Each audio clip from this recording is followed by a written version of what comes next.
Hi hello నమస్తే welcome to first news. నేను మీ సంతీష్. రాగాల 24 గంటల్లో ఏం జరిగింది? హైడ్రా పరిధిలోకి ఉస్మాన్ హిమాయత్ సాగర్.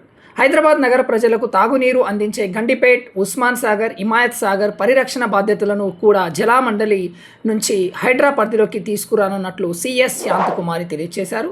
హైదరాబాద్లో హైడ్రా పరిధిలోని ప్రస్తుతం 72 బృందాలు ఏర్పాటయ్యాయని, వాటిని మరింత పెంచి బలోపేతం చేస్తామన్నారు. కలెక్టర్లు, సిపి, ఇతర శాఖల అధికారులతో జరిగిన సమావేశంలో పలు అంశాల గురించి వివరించారు. సీఎం చెప్పిన అమలు కాని ఆదేశాలు. వినాయక మండపాలకు ఉచిత కరెంట్ ఇవ్వాలని సీఎం రేవంత్ రెడ్డి ఇచ్చిన ఆదేశాలు క్షేత్రస్థాయిలో అమలు కావడం లేదు. మండపాలకు దరఖాస్తు చేసుకుంటూ నిర్వాహకుల నుంచి విద్యుత్ శాఖ 1000 రూపాయలను వసూలు చేస్తుంది. డబ్బు చెల్లిస్తేనే విద్యుత్ సరఫరా చేస్తామని అధికారులు చెబుతున్నారు. ఫ్రీ కరెంటుపై తమకు ఎలాంటి అధికారిక ఉత్తర్వులు రాలేదని అధికారులు వెల్లడిస్తున్నారు. దీంతో ప్రభుత్వం స్పందించాలని నిర్వాహకులు కోరుతున్నారు. హైదరాబాద్ లో ల్యాండ్ అయిన అతిపెద్ద విమానం. శంషాబాద్ అంతర్జాతీయ విమానాశ్రయంలో అతిపెద్ద కార్గో విమానం వేల్ ఆఫ్ ద స్కై ల్యాండ్ అయింది. మస్కట్ నుంచి వచ్చిన ఈ విమానం ఇంధనం నింపుకునేందుకే ఎయిర్పోర్ట్ లో దిగింది. అనంతరం థాయిలాండ్ కు ప్రయాణం కానుంది. అయితే గతంలో 2 సార్లు శంషాబాద్ కు ఈ విమానం వచ్చిందని అధికారులు తెలియజేశారు.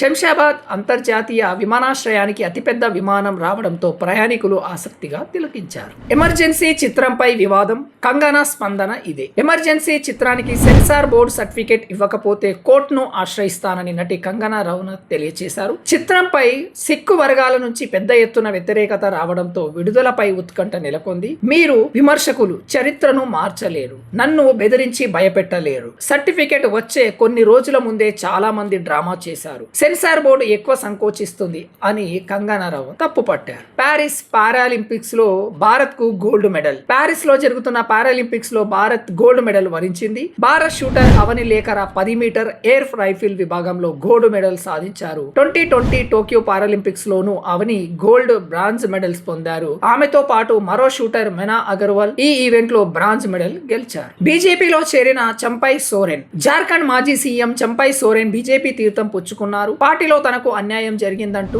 జేఏఎంతో విభేదించిన చంపై గత కొన్ని రోజులుగా సొంత పార్టీ పెడతారని, బీజేపీలో చేరతారంటూ ప్రచారం జరిగింది. అయితే ఇటీవల ఆయన బీజేపీ అగ్రనేతలతో సమావేశమై పార్టీలో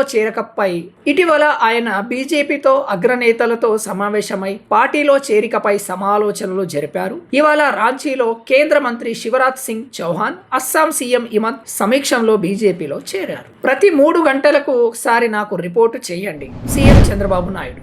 గుండ్లవల్లేరు కాలేజీలో వీడియోలు రికార్డింగ్ పై నేరం రుజువైతే కారకులపై కఠిన చర్యలు తీసుకోవాలని సీఎం చంద్రబాబు అధికారులను ఆదేశించారు. మనం ఇంట్లో ఆడబిడ్డలకు కష్టం వస్తే ఎలా స్పందిస్తామో అంతే సీరియస్ గా స్పందించి నిజాలు నిగ్గు తేల్చాలన్నారు. విద్యార్థులు ఫిర్యాదును కాలేజీ యాజమాన్యం నిర్లక్ష్యం చేసిందని, ఆరోపణపై విచారణ జరపాలని ఆదేశించారు. ప్రతి 3 గంటలకు ఒక్కసారి ఈ ఘటనపై తనకు రిపోర్ట్ చేయాలని సీఎం ఆదేశించారు. చరిత్ర లిఖించిన అవని లేఖర. ప్యారిస్ పారాలింపిక్స్ 10 మీటర్ల ఎయిర్ రైఫిల్ విభాగంలో గోల్డ్ మెడల్ సాధించిన భారత్ షూటర్ అవని లేఖర చరిత్ర సృష్టించారు. వరుసగా 2 ఒలింపిక్స్ లో బంగారు పతకాలు సాధించిన తొలి భారత అథ్లెటిక్ ఘనత సాధించారు.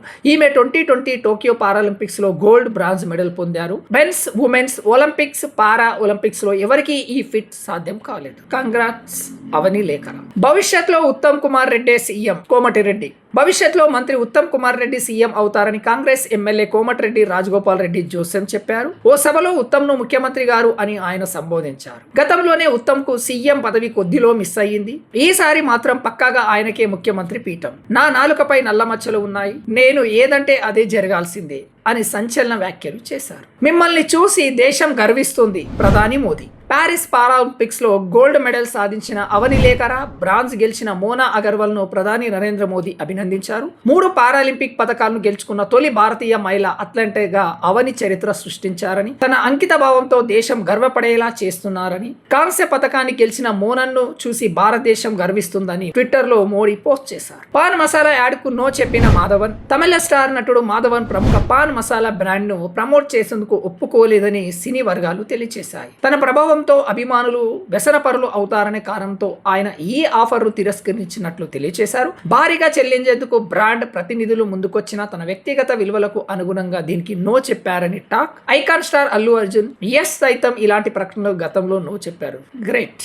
బ్యాటర్లకు ఆ ఛాన్స్ ఇవ్వను బూమ్రా. తన బౌలింగ్ లో చితకబాదే అవకాశం ఏ బ్యాటర్ కు ఇవ్వనని team India star pacer Jasprit Bumrah అన్నారు. చెన్నైలో జరిగిన ఓ ఈవెంట్ లో ఇప్పటి వరకు మీకు ఎదురైన టఫెస్ట్ బ్యాటర్ ఎవరంటూ యాంకర్ ప్రశ్నించారు. దీనికి ఆయన ఈ విధంగా సమాధానం ఇచ్చారు. ప్రతి బ్యాటర్ ను నేను గౌరవిస్తా, కానీ నా ప్రతిభనే నేను నమ్ముకుంటా. వచ్చిన ఛాన్స్ ను సద్వినియోగం చేసుకుంటా అని బూమ్రా తెలియచేశారు. అన్నం బాలేదంటే కళ్ళల్లో కారం కొట్టారు బాలికలు కన్నీళ్లు. హాస్టల్లో పురుగుల అన్నం పెడుతున్నారంటూ రంగారెడ్డి జిల్లా శంషాబాద్ లోని పాలమాకులే గురుకుల పాఠశాల బాలికలు ఆవేదన వ్యక్తం చేశారు. మంచినీటి సమస్య కూడా ఉందని ప్రశ్నిస్తే బూతులు తిరుగుతున్నారంటూ కన్నీళ్లు పెట్టుకున్నారు. హాస్టల్ సిబ్బంది తమ కళ్ళల్లో కారం కొట్టారని వెక్కి వెక్కి ఏడుస్తున్నారు. 10th పరీక్షలో ఫెయిల్ అవుతారంటూ భయపెడుతున్నారని చెప్పారు చిన్నారులు. సీఎం వచ్చి సమస్యలు పరిష్కరించాలని రోడ్డుపై బైఠాయించారు. మరి చిన్నారుల పరిస్థితి చూడండి. సీఎం దృష్టికి వెళ్లే వరకు ఈ వీడియోని షేర్ చేయండి. ఒకే చోట సచిన్ మను ఫ్యామిలీ. పారిస్ ఒలింపిక్స్ లో 2 మెడల్స్ సాధించిన షూటర్ మను బకర్ కుటుంబంతో సహా సచిన్ టెండూల్కర్ ఫ్యామిలీని కలిశారు. ఈ సందర్భంగా ఇరు కుటుంబాలు కాసేపు ముచ్చటించుకున్నట్టు తెలియజేశారు. సంబంధిత ఫోటోలను ఆమె ట్విట్టర్ లో పంచుకున్నారు. Cricket icon Sachin Tendulkar sir తో ఈ ప్రత్యేక క్షణాన్ని పంచుకోవడం ఆశీర్వాదంగా భావిస్తున్నా. ఆయన ప్రయాణం నన్ను ఎంతో మందిని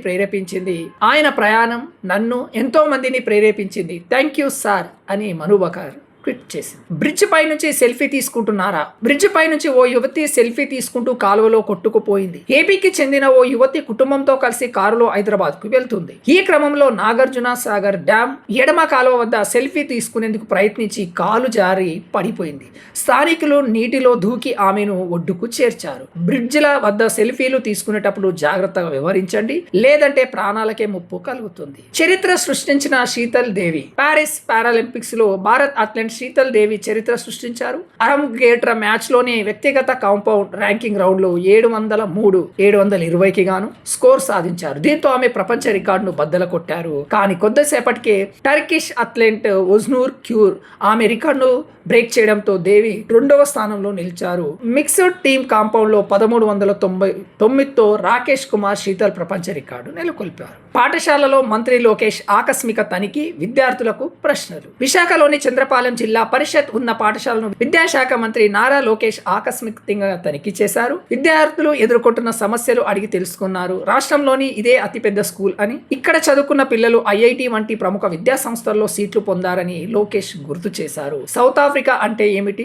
నెల్సన్ మండేలా గురించి తెలుసా అని విద్యార్థులకి నారా లోకేష్ ప్రశ్నలు వేశారు. ప్రతి ఒక్కరూ ఏటా 2 మొక్కలు నాటాలి. సీఎం చంద్రబాబు నాయుడు మరియు డిప్యూటీ సీఎం పవన్ కళ్యాణ్ పాల్గొన్నారు. అక్కడ వీరిద్దరు వేప రావి చెట్లను నాటారు. రాష్ట్రంలో పచ్చదనం 50% పెరగాలని, ఏటా ప్రతి ఒక్కరూ 2 మొక్కలు నాటాలని చంద్రబాబు నాయుడు పిలుపునిచ్చారు. పచ్చదనం ఆవశ్యకతను విద్యార్థులు గ్రహించాలని సూచించారు. సహజ అందాలతో వచ్చే అనుభూతి ఎంతో సంతృప్తినిస్తుందని పవన్ కళ్యాణ్ తెలియజేశారు. కాలు లేకున్నా కళకు సలాం కొట్టాల్సిందే. ఎందుకంటున్నానో ఈ వీడియో చూడండి. కళకు వైకల్యం అడ్డు కాదని ఓ కళాకారుడు నిరూపించాడు. ఓ కాలు లేకపోయినా ఎంతో చక్కగా గణనాథుడి విగ్రహాలను రూపొందిస్తూ ఎంతో మందికి స్ఫూర్తినిస్తున్నారు. ఓ కాలుతోని విగ్రహం పైకి ఎక్కి విఘ్నేశ్వరుడిని సుందరంగా తీర్చిదిద్దిన వీడియోని నెటిజన్లు షేర్ చేశారు. ఆయన వికలాంగుడు కాదని, ఆ దేవుడే అండగా ఉన్నాడంటూ తెలియజేస్తున్నారు. అన్ని సరిగ్గా ఉన్న ఇలాంటి టాలెంట్ కొందరికే ఉంటుందని కామెంట్లు కూడా చేస్తున్నారు. గ్రేట్, నిజంగా సెల్. తప్పకుండా వీడియోని లైక్ చేయండి. ఛానల్ని ఇప్పటివరకు సబ్స్క్రైబ్ చేయకపోతే సబ్స్క్రైబ్ చేయండి. Thank you. జై హింద్.